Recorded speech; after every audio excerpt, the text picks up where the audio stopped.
They told me I could only have one glass.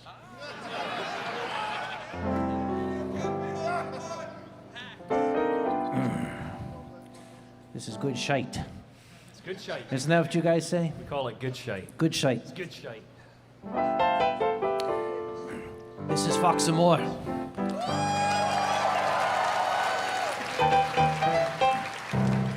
He's from Scotland, you know. There was a concert that he was giving at Eurofurence a couple of years ago, a charity concert, and I forgot to get a ticket. And the Germans are very efficient. You don't have a ticket, you don't get in. So I was heartbroken, but I thought, wait a minute. Fox had given me a present. It was a little gag gift. It was a tam o' shanter, but with this red, long wig behind it. It's like instant Scott. So I put it on, and I went in the back and very loudly shouted, "You can't keep me out, I'm family! Don't you recognize me, I'm Fox Moore's da! Get out my way, you whopping great pair of tweezers!"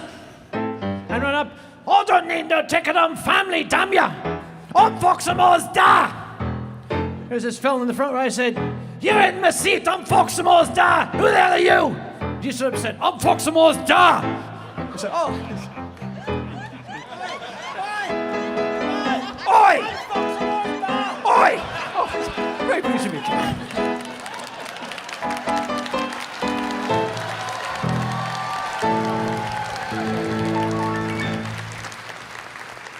He's looking good for a fella celebrating his 40th wedding anniversary, ain't he?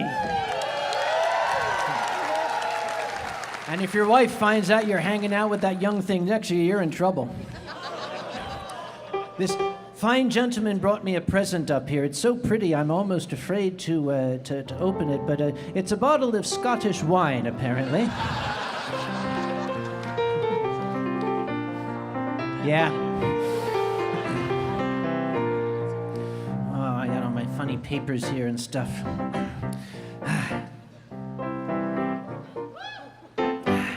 By the way, has anybody seen Easy Wolf here this year? You'd see him, he'd be ducking under these lights. Easy Wolf, for those of you who do not know, he is the gentleman who created the Easy Cool Down Vest, which is used by so many fursuiters. And I was kind of hoping he'd have them here and be selling. He was selling them last year because even though I don't have a fursuit, I could use one. Also, not only does he give us the Easy Cool Down Vest, but if you remember that magnificent little production, Bitter Lake, he was the actor who played Colonel Dreer, who was just wow. So if Easy's not here, I shall just say, here's to you, Easy, wherever you are. Oh, yes, thank you. I'm Uncle Kage, by the way. I don't know why. At least until I get fired, I'm the chairman of Anthrocon.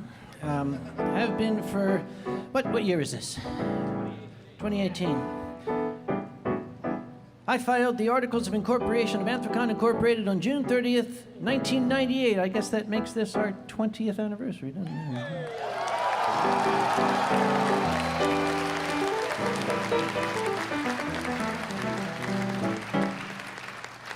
In that time, lots of things have happened. Oh, many, many things have happened.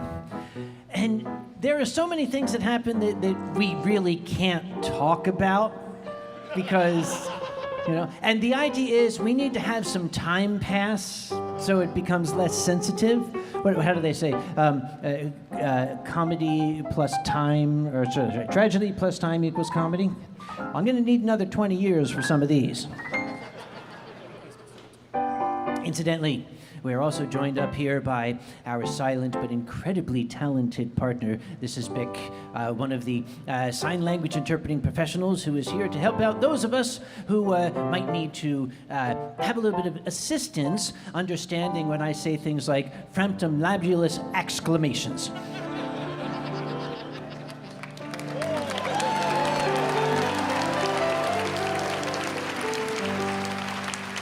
He usually follows that up with something like, he's a dick. But, So anyway, typically we let at least 2 years pass before we tell a story. But every once in a while, something comes along that's just too good. How many people were here last year?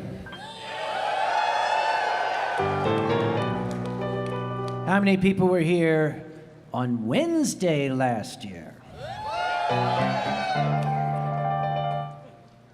There might have been a little bit of excitement. I wasn't there for this, but I have very, very good reports for most of it, at least. Last year, there was an individual who came to Anthrocon. I do not want to be insensitive. The last thing a comic wants to do is to upset anyone. We're here to make people feel good. This individual may well have been somebody who was in transition, perhaps hadn't gotten terribly far along the process. It's about 9 feet tall, 80 feet wide. It's built like a linebacker, sort of. Very, very beautiful hair, though. This individual was not feeling well. We suspect that the individual perhaps had imbibed in something that was a little bit more than a wonderful German Riesling. You might have noticed some of the representatives of the Allegheny County Sheriff's Department who keep an eye on things over at the Westin. One of them is our absolute favorite deputy in the world, Bill Kisner. He's that, nice, broad-shouldered African-American gentleman who got the big smile and just makes sure everybody stays safe. Bill was keeping it... Oh, yeah, let's hear it for Bill, definitely. That gives me a chance to do this.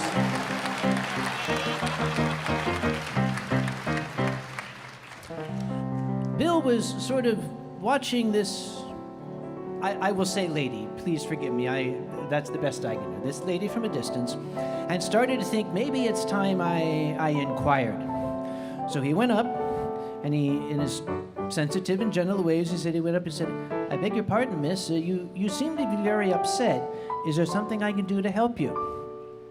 And her response involved a very, very unkind thing about Bill's African heritage. At which point Bill said, "Okay, we're starting to get toward disorderly at this point." The conversation did not get any further because the lady jumped him. They began to fight, flying fists rolling around, tussling on the ground.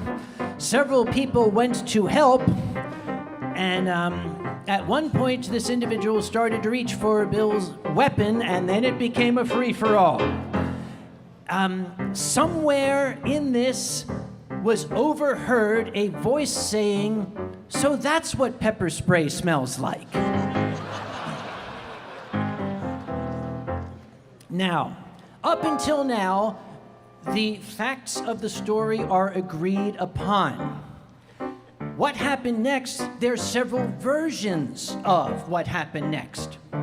So as the storyteller, I make it my prerogative to choose the version I like. While this, Tasmanian devil dust cloud of flying fists and punches and screaming and pepper spray was going on, one of my security guys ran up to help, and the individual's artificial breasts flew out and landed.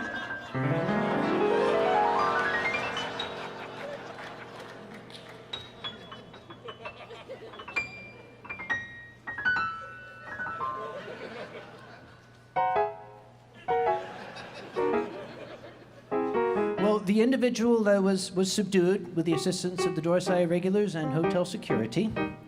Officer Kisner took care of what needed to be taken care of. They took the individual downstairs to a nice, comfortable transport to a private room.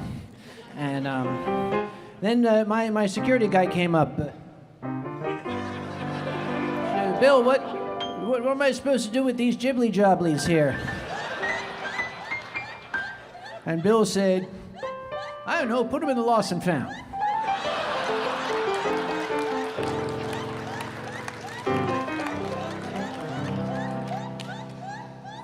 That was the end of the story for Wednesday. The story picks up on Thursday when the chairman came down for breakfast. Hi, guys. Chairman always likes to look in the lost and found to see what sort of things might have turned up overnight.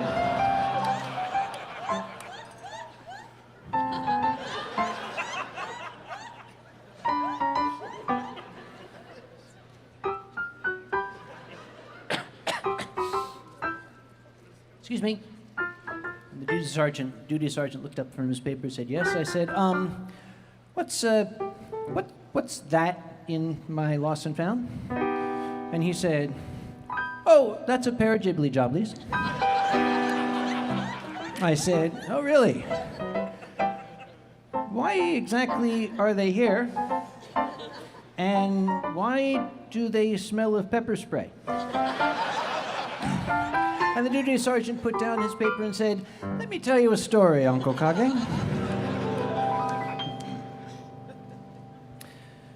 Well, this remained along with a purse that had not been claimed, which, well, we thought probably had something to do with it, in Anthrocon's Lost and Found for more than a month. And I really didn't want to keep it. So I contacted Bill, and I said, what should we do with the personal items? And he said, which personal items? I said, the purse and the jibbly jobblies. He said, oh, just send them to me. Unless you want to keep them. They look good in you. I said,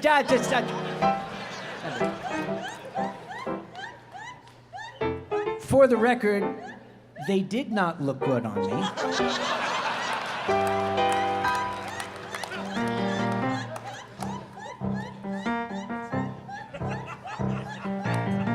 So I went through the purse, and I put the jibbly jobblies into it, and I enclosed a letter. See, it had to go through the purse because you're shipping it through the mail.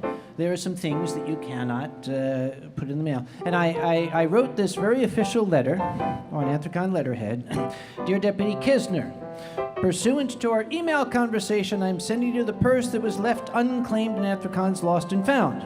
It was necessary to remove certain items which have been discarded to comply with U.S. Postal Service regulations. Those items are as follows. I have also placed in the purse a plastic bag containing the items referred to in my previous email to you as the jibbly jobblies, which we have reason to believe are also related to the aforementioned incident. I sent them to Bill. And about 3 weeks later, I called him. And I said, what became of the jibbly jobblies? He said, they look good on me. That's not true. I made that last part up. That was for comedic effect. Bill has been watching over us since 2006. I think I can, play with him a little bit here. So, yeah, things happen at conventions that cause chairmen sometimes to do this. These are called the chairman fingers. They go various places. Sven is down here, Cheetah. His tend to go like this on the side. I've seen him do this. My dear departed friend Takaza, his used to go right across the eyes like that. Every chairman has his chairman fingers.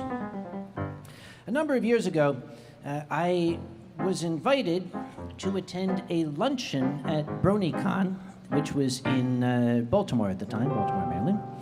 And it was a luncheon for the various chairs of major conventions. I'm like, we're a major convention, okay. So we all sat down at this nice round tables with the skirts on them, and they had the nice silverware, and I'm sitting with Dragon Con and Comic Con and all these big major convention chairs, and we're all sitting talking and trading. Oh yes, well I have this lovely convention center, David Alloa's convention center. It's very much nicer than yours, of course. And I realized that we all shared something in common. because midway through the lunch, the chairman of BronyCon was sitting at a table by the door, and his radio suddenly started letting out an alarm, and he grabbed it and jumped up and ran out, and all of us ran after him. And then sort of embarrassed, slunk back to our seats. You do that too, do you? Oh, okay. But what goes on behind the scenes at a convention like this would sometimes turn your hair the color of mine, which is why it is that color. We shall have to apologize. Last year, we had a little bit of an issue with shipping for some baseball jerseys, which we had ordered for certain of our super sponsors who had asked for them. They were being imported from, let's just say, a foreign country. Thank you, Fox.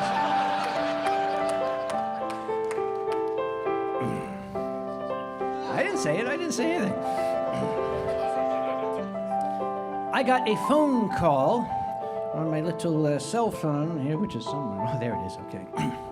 And it was FedEx saying, "Hi, we have a shipment for you." Now, this was the Friday of the convention. I'd been going insane waiting for these things. Friday finally came up. I was pacing the floor, chewing on the edges of the tables. You still see some of the tables have teeth marks on them. And I got the phone call, and it was from FedEx. Never call me during the convention, because outside the convention, I'll answer the phone with hello. At the convention, I answer the phone with what? And the FedEx lady, after being a little shocked, said, we have a shipment for Anthrocon. I said, close enough. Yes, that's us. She said, well, in order to clear customs, we need your federal ID number. I've written that federal ID number on our tax forms every year for 20 years. So I rattled it off to her, and she said, thank you, and she hung up. 5 minutes later, she called back and said, you gave me the wrong number. I said, oh, I'm sorry, I must have been a little excited. Here is our federal ID number. And I rattled it off to her, and she said, well, that's the one you gave me. That's not your federal ID number. And that feeling started showing up. The one like you swallowed a cat, that one, you know that one? And I said, well, ma'am, I don't really know what to tell you, but that's been our federal identification number for the past lots of years. I don't understand. And she said, well, the system says that belongs to a different company. And I said, okay, I'll bite. What company does it belong to? Apparently, there was somewhere in the system some company called Anthro that had our federal tax ID number. I said, but that's not... All right, let me contact the IRS. For those of you who aren't from around here, the Internal Revenue Service. They'll settle this.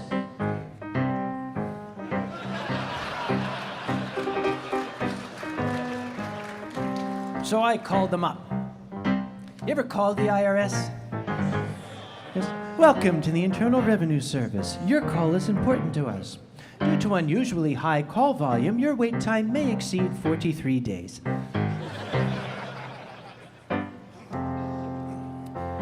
So I was on hold to the IRS, pacing back and forth because I need this shipment. And the lady came on, and I said, hi, I have a problem. I have a shipment that is coming in internationally, and it has to clear customs, and it won't clear customs because the federal tax ID number that I gave her doesn't seem to be my federal tax ID number, but it is my federal tax ID. Sorry, Beck. It is my federal tax ID number, I said calmly to the lady in a slow fashion. I just realized he's getting a repetitive motion industry.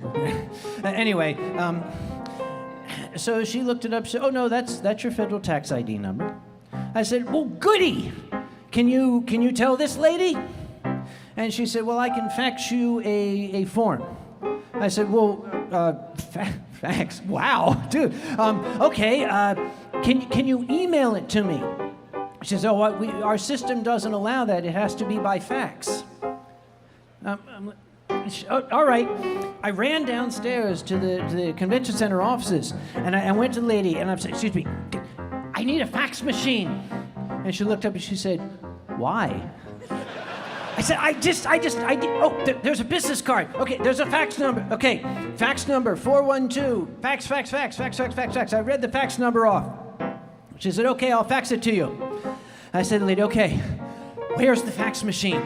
And she said, we don't have one.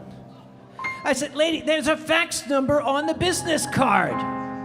She said, but I've never seen a fax machine. I said, God damn. Now, it's good to be old, because I know the sound. Somewhere in the distance, I heard this little scream, this little ring. I said, what's that? She said, I don't know, I never heard. Yes, I know, just follow me. Which, it's coming from this direction. All right, hang on. It's quieter over here. Wait, shh, everybody quiet, shh. No, there was a cubicle, obviously just used with all these boxes piled in it, and I started shoving the boxes aside, and there's this dusty old fax machine, and the lights are glowing for the first time in 30 years, and the paper's coming out, and it had my views. Hi, this is the IRS. This is this asshole's tax ID number. Leave him alone. Give him a shipment. Thank you. Love the IRS. Great. Thank you very much. So I said to her, do you have a scanner? Please tell me you have a scanner. She said, yes. I scanned it, and I emailed it to FedEx, and I was pacing back and forth, and FedEx called up, and I said, did you get my fax? She said, yes. We can release the shipment. You have nothing to worry about. Your cool-down vests will be there this afternoon. I said, wait. My what? She said, your cool-down vests? I said, is that easy cool-down vests? She said, yes. I said, is there anything on there about baseball jerseys? She said, no. I said, really? And she said, well, you are the consignee who will receive these, right? And I said, yes, please, yes, you can send them here. Yes, we'll receive them. Thank you. And I went to the dealer's room, and there was Easy Wolf, pacing back and forth, looking very, very upset. And I went to him, I said, hey, Easy. And he said, oh, hello, Sam. I'm feeling a little distracted. I said, oh, was it because your cool-down vests hadn't arrived? And he said, yes. I said, don't worry. I've cleared them through customs for you. You owe me 6 cases of wine and a blowjob.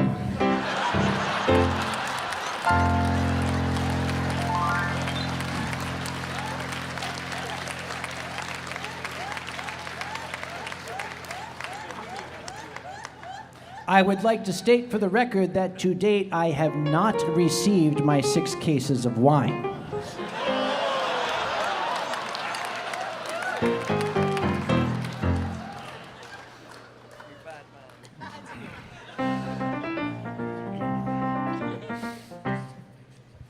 There are sometimes security incidents that happen at conventions. I've already told you about one. But there was a security concern at another convention I was attending, and I heard this from one of their safety people. This gentleman was in charge of guarding the door at their dealer's room. This was in the wonderful city of Toronto, Canada, buddy. And the person at the door came to me and said, hey, Uncle Kage, we just had a really, really weird situation.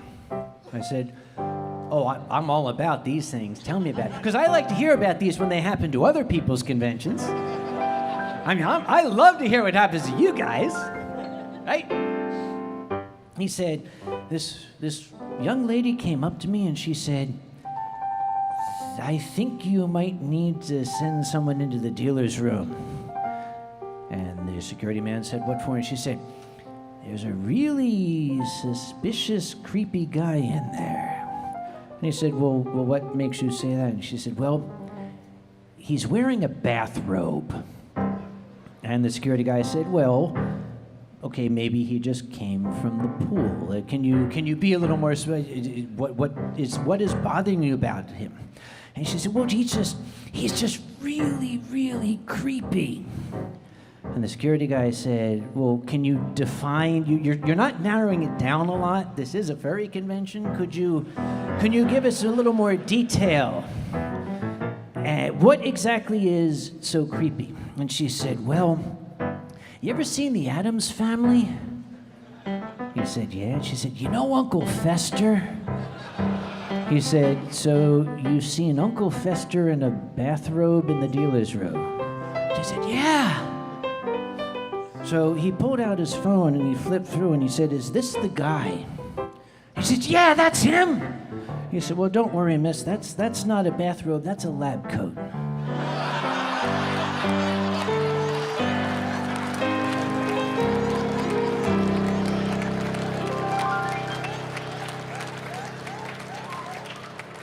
I laughed really hard for about 3 seconds, then went, wait.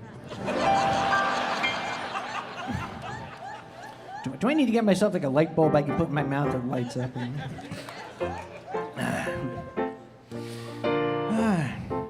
There was something happened a long time. Do you guys like the dances here? All this, what do you call it? AV things, lights, and guys, show them something. Show them some AV stuff that I'm paying for here. What am I paying for? As they frantically, there you go, that's it, that's all I got, come on. Oh, okay, I want some lasers burning people's eyes out. It has come a long way from the early days. The very first years of furry conventions, you would have like a guy with a boombox and like another guy sitting by the light switch flicking it on and off. I mean, really, that's where that came from. And then somebody brought in like this little truss with a couple of lights on it. And then somebody brought in some speakers. And then one year at Anthrocon, they went whole hog. They said, we want to budget $10,000. And I went, why? And they said, oh, we're going to have the most amazing dance. It's going to be great. It's going to be super. It's going to be the most wonderful thing anybody's ever seen in the fandom. So I pulled open the rusty purse strings, and I gave them their budget. And they got this truckload of equipment. They got amplifiers and simplifiers and these-ifiers and that-ifiers and lasers and masers and everything and black lights and blue lights and green lights and ounce and everything. And this giant board with all like the record players on it. The guys are wah, wah, wah, on it like that. And then they took the cord for it all and plugged it in.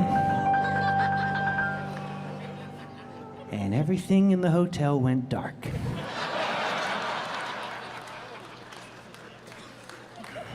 There is, I believe, a sculpture saying, the best laid plans of mice and men go all to shit, or something like that. This is why convention chairmen look the way they do. Fingers, remember? I'm a little bit scared to tell some of these, because they involve my mom, and she's sitting down there. But you know, it's like, oh, I can't tell the story about my mom. It might embarrass her. It might cast her in a bad light. She won the goddamn Cards Against Humanity tournament.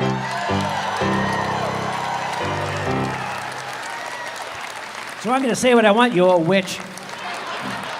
What? Oh, Doc came in second. You lost to a little old lady. I just want to...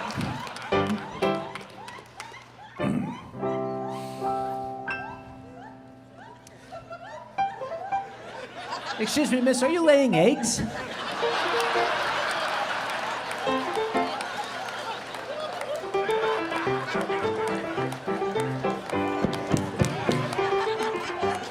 I borrowed that one from Victor Borga. Thank you very much.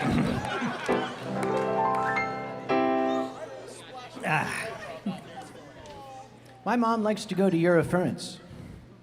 The guys who run EF are here, aren't they, somewhere? Yeah. Yes, don't hold your hands like that. It scares people. Yes, that's the germ. These guys absolutely know how to put on an incredible convention. If you ever get a chance to go to Eurofurence, you should. My mom and my late father attended Eurofurence for 9 years in a row together. A couple of years ago, my father very sadly passed away, and it left the entire family heartbroken. The very, very first Eurofurence that my mom went to without the company of my father, I was very worried about her because, well, they'd been together for nearly 60 years. And I thought, will she still be able to enjoy herself with us, make her sad? And on one of the days, I think it was Saturday of Eurofurence, she came up, she had the little wheelie scooter that the Germans get for her. Hers has a Mercedes-Benz logo on it, does 45 miles an hour because it's Germany. She came up to me and she said, "Could you come up to my hotel room tonight at 8 o'clock? Sure, Mom, of course, I will. I thought maybe, I'd help her take her, necklace off or something, or I don't know. She, poor, frail, dainty little old lady must need my help with something. So that night at the appointed hour, I rode up in the lift, they call it a lift over there, and I stepped out, and the first thing I heard was the oonts, oonts, oonts, oonts, oonts. And I looked down, and the hallway was filled with fog, and there were lasers coming out of a room, and that wheelie scooter was parked in front. And I went in, and there's all these fursuits with the glow sticks and the oonts and everything, and Mom is in there with like 9 of these, and one of these, I'll tell you, all right. And I was like, well, I don't like music that loud. So I stayed for maybe half an hour, and I thought, okay, I don't think she really needs me here. So I got up and I took my leave, stupid fog machine, God, and then all the lasers blinding me. And I went up, my ears were ringing, and wow. And I was going down the hall, and when I got to the lift, the doors opened, and there were 2 Eurofurence security men there. Now, as much as I admire the Dorsai Irregulars, they don't have anything like EF security. EF security has a phenomenon known as Dari. Dari is 85 feet high. He had served for a while in the German military. I believe they called him a Panzergrenadier. His job in the German military was that if one of the tanks were to get bogged down in the mud, Dari would go and just take it out and take it to the garage for him.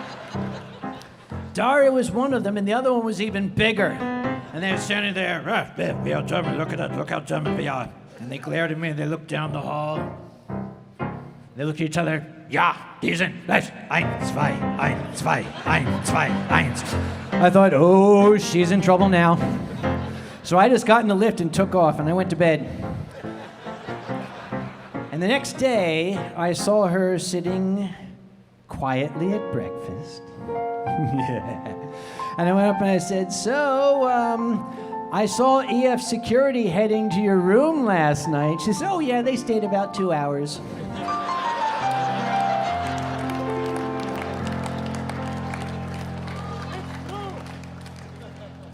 That's a true story, Sven, by the way.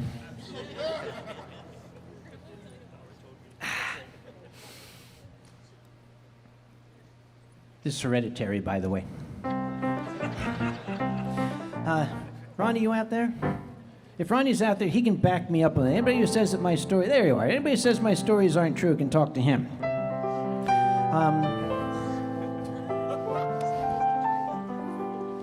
He's from Kanukistan.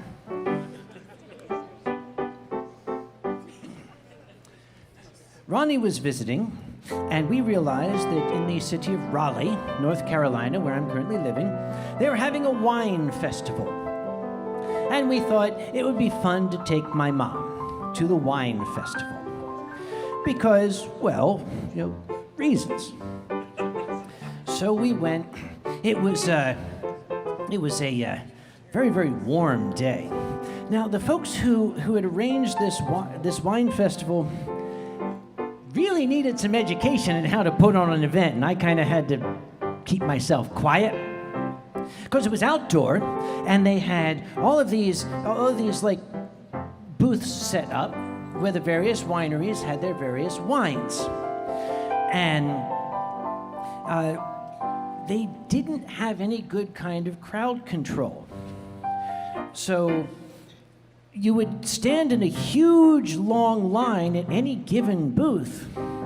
There'd be 50, 60 people ahead, and the sommelier at the front is busy with 2 people going through every wine. Now this one here is delicate and fruity with overtones of road tar and dog ball, you see. Now this one here is a little bit drier in that you can actually erase a blackboard with it. And I'm gonna just have you try just a little bit of this from, and the rest of the people in line were just waiting.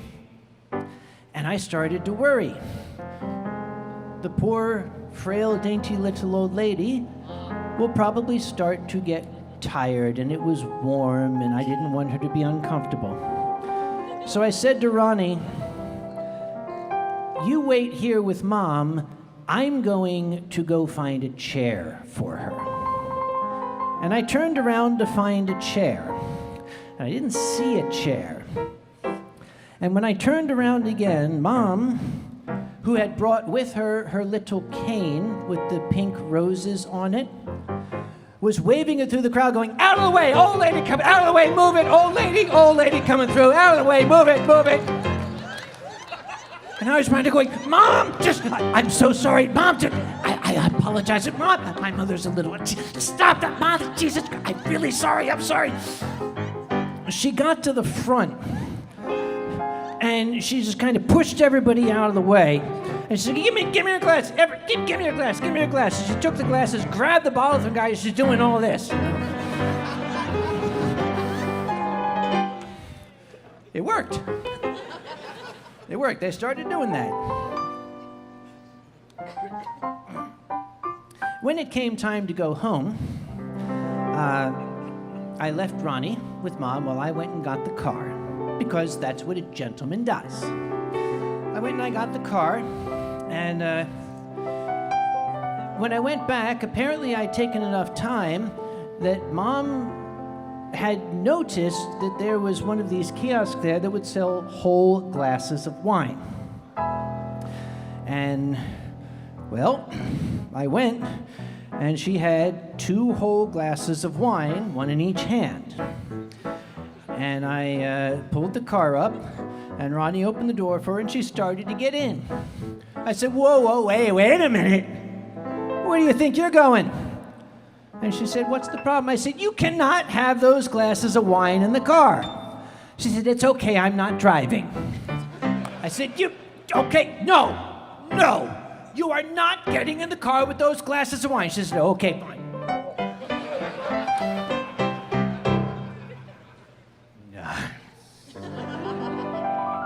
I would, but it's going to be a long evening for me. I got to pace myself.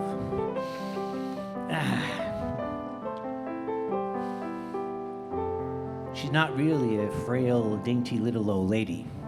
You might have got that idea.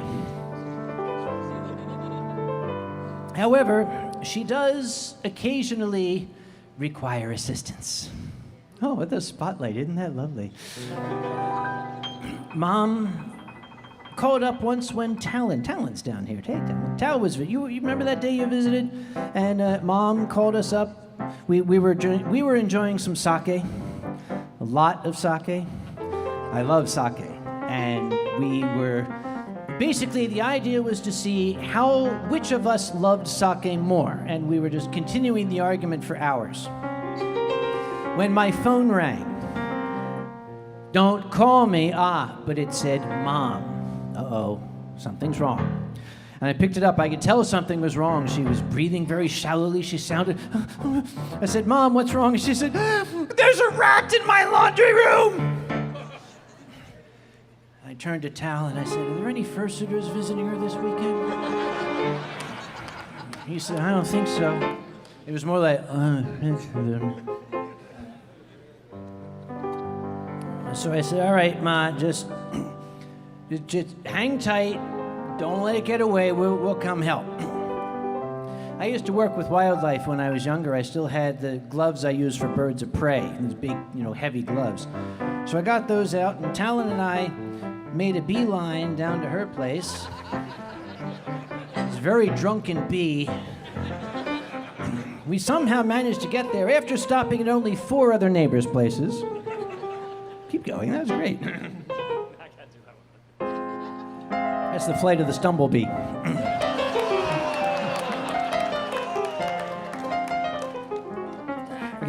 I love this thing, but I'm gonna have to pour it in here because when you get to this point, it starts to splash wine onto your glasses. I don't know why. It's an engineering thing.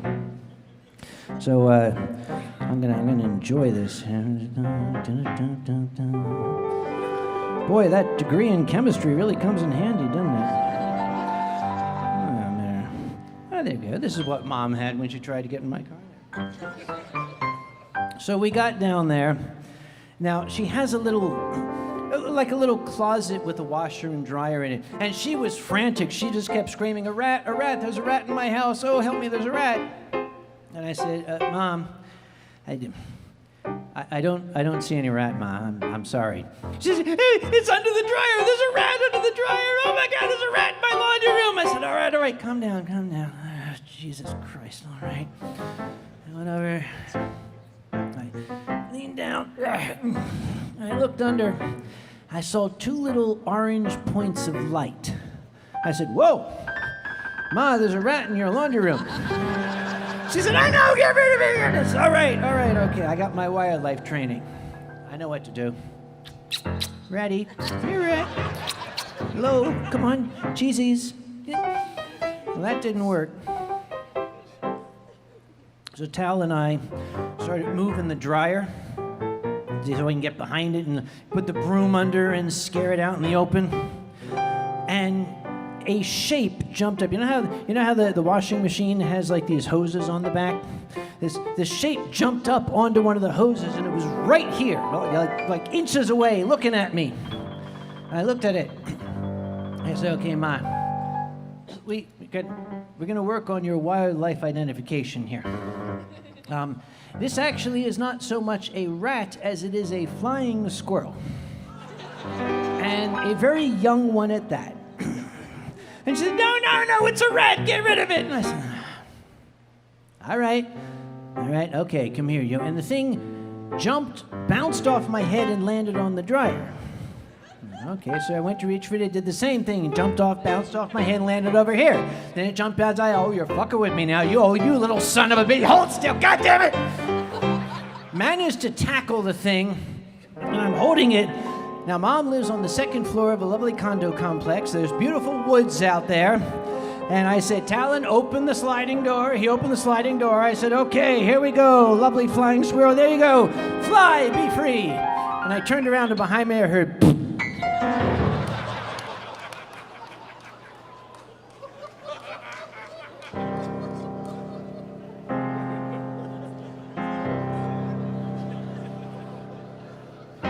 Mom said, is it gone? I said, yeah. I did some research. Apparently a flying squirrel has a certain minimum takeoff altitude that it,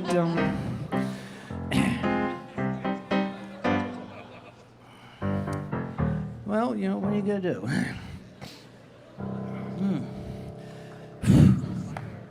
Well, we didn't find a body the next day, so it either got up and flew away or a fox got it. I don't know. Either way, somebody wins. It wasn't me. It was another one. A big fox made me do it. Earlier on, we attended a little discussion we had up there in lecture hall with Sharon Roberts and Kathy Gerbasi about the Furry Research Project. And there was something that I wanted to ask about. Had they identified any common thread? They've been studying furries from a sociological and psychological standpoint for a number of years. And I was curious, what is it that is similar between, why are we all here? There's got to be some sort of common element. And they said they had not yet identified one. I think I know what it is. but I just don't have a name for it. Let me illustrate. About 15 years ago, I was visiting a good friend in the frozen wasteland of Minnesota or Chicago or something like that. He goes by the name Kyle Gold now, wonderful guy. But we were going out and about, and we happened to stop at a shopping mall. And it was interesting to us because apparently the local school had a writing and art assignment. Near as we could gather, children were supposed to create a character. Come up with a character, your own original character, and then write a 1 or 2 sentence description or explanation about your character. And it was adorable. Some of these kids were great. There's, Mr. Bun Bun lives in a burrow down the issue. The great eagle soars in the sky. It's great. And I'm thinking, okay, these I like the imagination these kids are showing. And I turned a corner, and I stopped, and I said, hey, Kyle, look at this. Because there was one that had like a circle with another circle inside and a line going into it. And the description said, Mr. Eye of Death has only one eye, his other eye was poked out with an ice pick.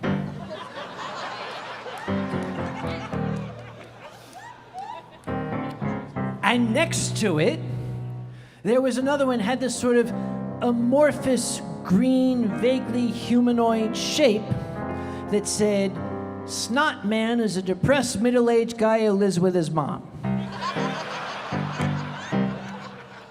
It does not take a genius to conclude that these two fellas didn't sit next to each other in the class if the teacher was smart. And we looked, this is grade 4. And we both agreed, okay, these are furries. You see what I mean? You can't put your finger on it, but damn it, those are furries. We just know it. Hi, Big. How you doing?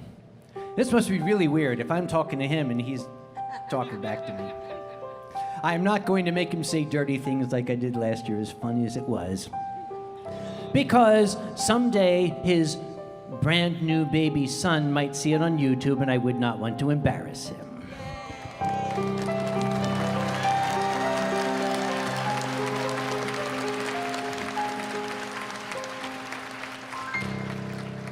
Although I am curious as to what he did when I said, Mr. Eye of Death has only one eye, his other eye was poked out with an ice pick.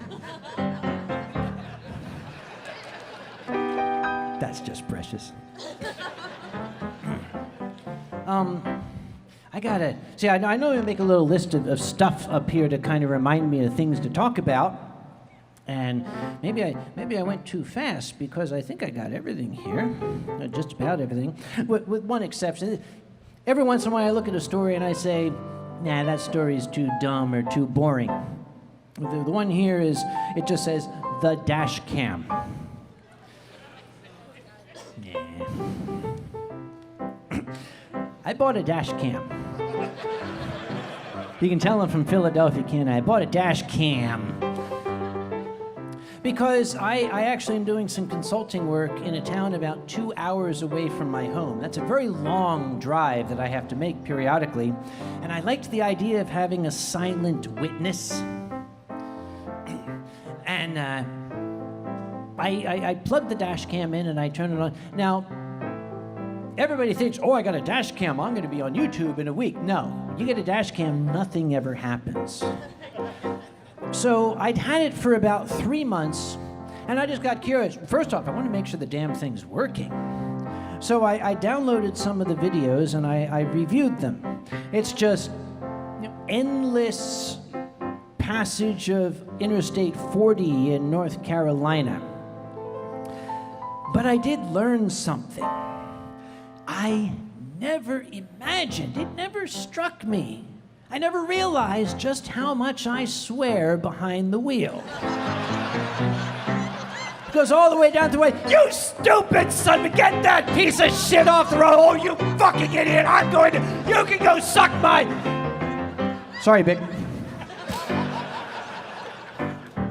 I found out how to turn off the microphone.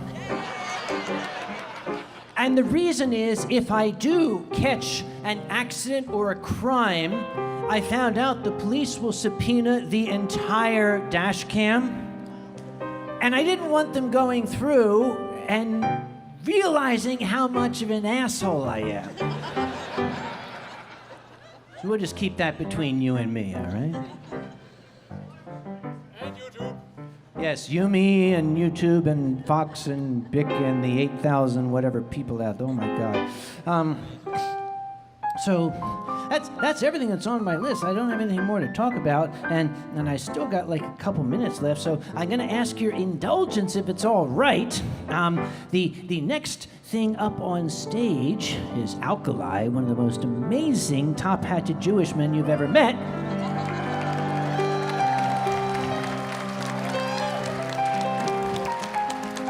Even though it's a little bit early, is it okay if we get started early and just bring him up here and keep on going?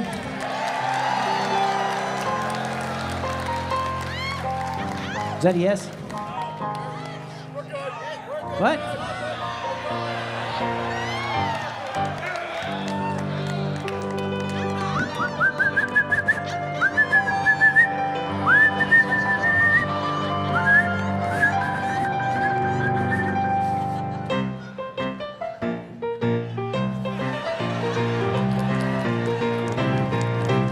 Talk some more, ladies and gentlemen. Thank you for joining us, but you look like you can rest your fingers.